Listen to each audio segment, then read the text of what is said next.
Hey la team! J'espère que vous allez bien. Nouvelle vidéo.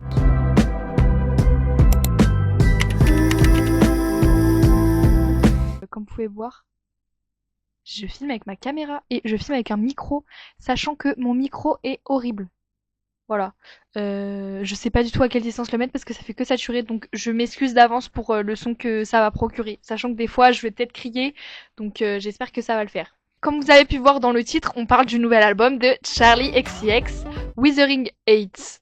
Voilà, je voulais faire une vidéo là-dessus parce que je l'écoute en boucle depuis qu'il est sorti et il fallait que j'exprime mon avis par rapport à cet album et parce que il fait pas polémique, mais c'est vrai que le film associe. La caméra fait que se tourner, donc peut-être que vous allez commencer ici et vous allez finir là, genre. Donc aujourd'hui, on va parler du nouvel album de Charli XCX. J'avais trop envie de parler de ça parce que il est incroyable. Qui est sorti le vendredi 13 février, donc pour moi c'était le vendredi avant mes vacances. Et du coup je suis sortie de cours. J'ai cliqué sur l'album et j'ai tout écouté plusieurs fois d'affilée parce que j'étais subjuguée par cet album en fait. Donc Charli XCX elle a sorti il y a 2 ans maintenant du coup son album qui fait très clairement sa carrière, Bratz. Donc je pense que tout le monde le connaît, hein, c'est vraiment celui qui a révolutionné la pop. Et c'était du coup un album qui était vraiment axé sur l'électropop, l'hyperpop, etc. Et là, elle nous sort un album, rien à voir. C'est son 7e album. Après, je sais pas si on peut vraiment appeler ça son 7e album ou pas, parce que c'est un peu un demi-album. Donc moi, je vais dire que c'est son 7e, mais bon, voilà. Je vous devais de vous faire un avis parce que pour moi, Brat, ça a vraiment révolutionné ma vie. Genre, c'est vraiment un album waouh. Enfin, je le trouve vraiment incroyable. Donc, il y a son premier album, Brat, tout seul. Oh my god, ça m'énerve de parler alors que je connais pas ce que je dis, j'ai l'impression d'être conne. Donc, nous avons le premier album qu'elle a sorti en 2024 qui s'appelle Brat. Ensuite, il y a eu un autre Brat, comme un Brat de luxe, du coup, qui s'appelle Brat and it's the same, but there's also 3 more songs, so it's not. Voilà, elle en a ressorti un autre avec 3 sons de plus, comme je disais, avec Guess, Spring Breakers et Hello Goodbye. Ensuite, elle a ressorti un album Bratz qui s'appelle Brat and it's completely different, but also still Brat. C'est-à-dire que c'est son album Bratz avec les 3 chansons de plus un autre disque avec toutes ses chansons featuring quelqu'un de connu. Donc il y a des chansons connues comme bah du coup Guess avec Billie Eilish qu'elle a refait. Ensuite il y a Sympathy is the Knife avec Ariana Grande, c'est une de mes préférées aussi. Il y a celle qui est devenue connue sur TikTok qui s'appelle je ne sais plus comment elle s'appelle. On a tellement de connues de façon de son dernier album. Excusez-moi, je cherche. Everything is Romantic avec Caroline Polachek. Je ne sais pas comment se prononce son prénom, donc excusez-moi. Ensuite, il y a eu Von Dutch avec Addison Rae. Ça aussi, j'aime trop. Enfin bref. Voilà, donc elle a refait son album avec des featuring dans chacune de ses tracks. Pour moi, Brat avec les autres featuring, c'est le même album, mais voilà, ça a vraiment révolutionné ma vie en tout cas. Voilà, merci Charlie. Donc c'est vrai que quand elle a annoncé qu'elle allait faire un nouvel album, moi j'avais beaucoup d'attentes parce que vu comment Bratz ça a été un succès mondial. Donc il y a beaucoup de gens qui se sont demandé son nouvel album, est-ce que ça allait être un héritier de Bratz ou est-ce que ça allait être complètement différent? Parce que c'est vrai qu'au début de sa carrière, Charli XCX, c'était pas du tout le genre de musique qu'elle faisait. Dans son premier album True Romance, c'était vraiment plus de la pop comme on avait dans les années 2010, etc. Avec son tube hyper connu Boom Clap, c'est pas du tout ce qu'elle a fait dans Bratz. Et c'est vrai que depuis 2 albums, donc How I'm Feeling Now, Crush et Bratz, c'est un peu plus de la pop techno, etc. Parce que dans How I'm Feeling Now, il y a Party for You qui est aussi très connu sur TikTok. Donc c'est vrai que moi, je me suis dit qu'est-ce que ça va être. Sauf que en faisant des recherches, du coup, Withering 8, comme vous l'avez entendu dans le nom, c'est pas du tout l'héritier de Bratz. C'est en fait un album qui est la bande originale du nouveau film d'Emerald Fennell, Withering Heights, qui fait beaucoup polémique. Voilà, donc Emerald Fennell, elle a dit dans une interview que elle voulait absolument que Charli XCX fasse une chanson pour son nouveau film, et Charli XCX a été honorée, lui a dit bah pourquoi pas un album. Donc elle nous a sorti un album pour la bande originale de Wuthering Gate. Mais il n'y a pas tous les chansons de l'album qui figurent dans le film. Parce que je n'ai pas vu le film en fait. Moi je vous fais une review de l'album alors que j'ai même pas vu le film. Enfin, je suis un peu débile. Mais du coup, j'ai pas vu le film donc mais je sais, j'ai regardé, il n'y a pas tous les chansons dedans. L'album a le même nom que le film et c'est vrai que en faisant des recherches sur le film, et bah ça fait assez polémique en ce moment parce que pour ceux qui ne connaissent pas Emerald Fennell, elle a aussi réalisé Saltburn qui a aussi révolutionné le cinéma à sa sortie en 2022 je crois. Je ne suis pas sûre de ce que je dis. C'est un thriller érotique, ça s'appelle, qui est assez bizarre, donc qui raconte l'histoire d'un jeune homme à l'université qui rencontre un autre homme qui est donc riche et il l'emmène passer chez lui son été dans un château avec sa famille complètement folle et le film en lui-même est complètement fou. Je l'ai regardé plusieurs fois et c'est vrai que waouh, j'ai encore pas les mots pour le film tellement c'est n'importe quoi. Mais c'est vrai que je l'ai revu un peu à la baisse avec plus les j'ai regardé 3 fois je crois parce que en fait c'est vrai qu'il faisait assez polémique aussi, vu que c'était assez bizarre, comme j'ai dit, ces deux genres, c'est très compliqué à associer, donc c'est vrai que c'était assez bizarre comme film, mais j'ai voulu le revoir plusieurs fois parce que je voulais vraiment faire un avis, et c'est vrai que j'ai un peu revu à la baisse, parce que en fait quand tu revois plusieurs fois le même film, sachant que c'est un film où tu découvres qu'à la fin la le plot, bah c'est vrai que c'est un peu débile ce que j'ai fait. Mais donc voilà, donc Emerald Fennell, elle a réalisé son nouveau film, donc Wuthering Gate, avec Margot Robbie et Jacob Elordi. Donc je pense qu'il y a beaucoup de gens qui se sont dit que quand ils allaient voir Wuthering Gate, ils s'attendaient à du coup une copie du livre, comme il y a eu dans les anciens. Je crois qu'il y a eu trois déjà films qui ont été faits sur Wuthering Heights. Moi, j'ai vu celui avec Juliette Binoche. C'est Ralph Fiennes qui a joué avec Juliette Binoche. Je crois qu'il date de 98 le film. Je suis pas sûre. Je vais aller vérifier ça tout de suite. 92, n'importe quoi. Donc, moi j'ai vu celui-là quand j'étais petite, je crois, parce que c'était le plus connu. Mais c'est vrai qu'il y a celui de 2011 que j'aimerais absolument voir et qu'il faut vraiment que je le regarde. J'aurais dû le regarder avant de faire cette vidéo, mais c'est pas grave. Avec Kaya Scoledario qui joue dans Le Labyrinthe et James Hawson du coup qui joue Heathcliff. Et pour moi, ça va être mon préféré parce que c'est le seul film qui n'a whitewashed Heathcliff en fait, parce que c'est vrai que ça, c'est pour ça que ça fait polémique en fait. Donc comme vous l'avez vu dans ma dernière vidéo, j'ai acheté Wuthering Heights et j'ai commencé à le lire et c'est vrai que en fait dans tous les films, ils ont rendu Heathcliff blanc alors qu'il est pas du tout blanc. Je sais pas ce qu'ils ont fait. Surtout Jacob Elordi, l'acteur le plus blanc de notre génération. Enfin, c'est vraiment une figure de l'acteur blanc, beau, etc. Et ils l'ont mis à jouer Heathcliff. Donc ça, je n'ai pas compris pourquoi. Mais c'est vrai que en regardant la réalisatrice, je me suis dit que c'était normal parce que Emerald Fennell n'a bien dit que ce n'était pas une adaptation du livre, qu'elle l'a un peu refait à sa sauce. Donc moi j'ai pas vu le film, donc je peux pas vous dire, mais je sais que c'est pas la même. Et je sais qu'il y a plein de gens qui est en mode mais c'est pas du tout ça qui se passe dans le livre, ou alors des gens qui ne connaissaient pas ce livre qui se disent attends mais moi je m'attendais à une romance, etc. Alors que ce n'est pas une romance. Wuthering Heights n'est pas une romance. J'ai pas été voir Wuthering Heights au cinéma parce que pour l'instant, j'ai pas eu le temps. Mais je sais pas si je vais aller le voir en fait, c'est ça le problème. Je m'éloigne un peu du sujet, on parle pas du tout de l'album, donc on va revenir un peu. Donc, l'album Wuthering Heights de Charlie XCX est pour moi qu'un demi-album parce que elle n'a pas pu avoir tous les droits sur cet album vu qu'elle devait respecter le scénario. Enfin, en fait, elle devait créer son album à partir de la lecture d'un scénario. C'est ce qui l'a inspiré.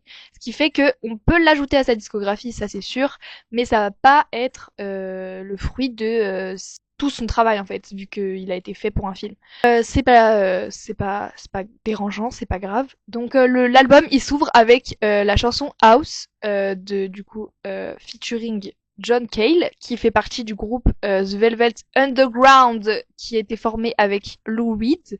Voilà, donc c'est un groupe extrêmement connu. Il y a un film sur eux de Todd Haynes que je recommande parce que c'est grâce à ça que j'ai commencé à écouter The Velvet Underground. Mais voilà, c'est vrai que cette chanson, elle a été connue sur TikTok avant parce que en fait il y a eu 3 singles et c'était un des 3 singles. Cette chanson, elle est assez dure, assez stridente, elle fait extrêmement peur. Il y a un poème du coup énoncé par John Cale et après il y a Charlie XCX qui le rejoint à la fin de la chanson. Pour moi, c'est vraiment de mettre cette chanson au début de l'album, c'est vraiment osé. Parce que franchement, quand j'ai commencé à écouter l'album, j'étais en mode waouh, ok, qu'est-ce que ça va être? Mais c'est la seule chanson qui est un peu particulière comparée au reste de l'album. Que sur TikTok, elle se prenait déjà assez de critiques cette chanson, vu qu'ils se demandaient mais qu'est-ce que ça va être quoi. Mais je sais que cette chanson est feature dans le film, donc je pense que c'est logique parce qu'il y a un poème dedans. Mais c'est vrai que quand tu connais pas la chanson, en fait, quand tu regardes pas les paroles, tu te dis oula, qu'est-ce que c'est que ça? En tout cas, c'est mon avis. L'album s'ouvre avec ça et j'ai trouvé ça très particulier. Mais pour moi, c'est aussi un bel hommage à Wuthering Heights de ouvrir l'album avec un poème. Donc ensuite, on a eu les deux autres singles qui sont Wall of Sound et Chains of Love. Et Chains of Love, pour l'instant, c'est celui qui a le plus de fame et qui est pour moi l'un des meilleurs sons de l'album. Mais je vais vous dire, ma chanson préférée que j'écoute 20 fois par jour de cet album, c'est Altars. Mais je sais pas si vous vous rendez compte de comment cette chanson, elle est magnifique. J'adore cette chanson. Voilà, j'adore cette chanson. Je pense que ça va être une de mes chansons préférées de l'année.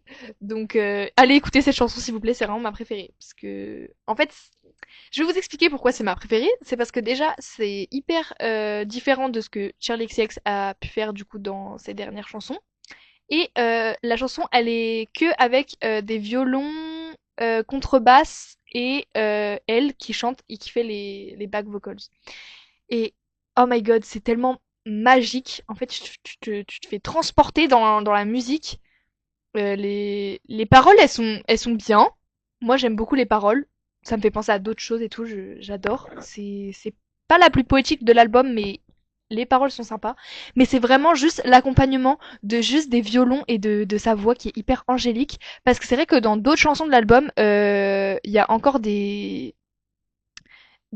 cris un peu d'instruments qui sont hyper stridents et qui font hyper peur pour rappeler un peu du coup l'ADA un peu du film, comme on peut voir du coup dans House où il y a vraiment des, je crois que c'est, bah, du coup c'est des instruments à cordes mais je sais, oui mais je sais pas c'est lequel, faudrait que je regarde mais je ne sais pas c'est quel instrument précisément, mais ça fait vraiment genre vous voyez des coups de violon dans les films d'horreur où ça fait extrêmement peur, c'est un peu ça et je sais que cette chanson du coup il n'y a pas des choses comme ça, c'est vraiment que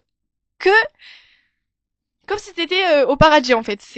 Voilà, c'est pour ça que j'adore cette chanson parce que c'est vraiment là où on peut vraiment voir la voix de Charlie XCX et de ce qu'elle peut faire, ce qu'elle peut nous produire. En général, du coup, l'album, moi, il m'a beaucoup épaté parce que c'est du coup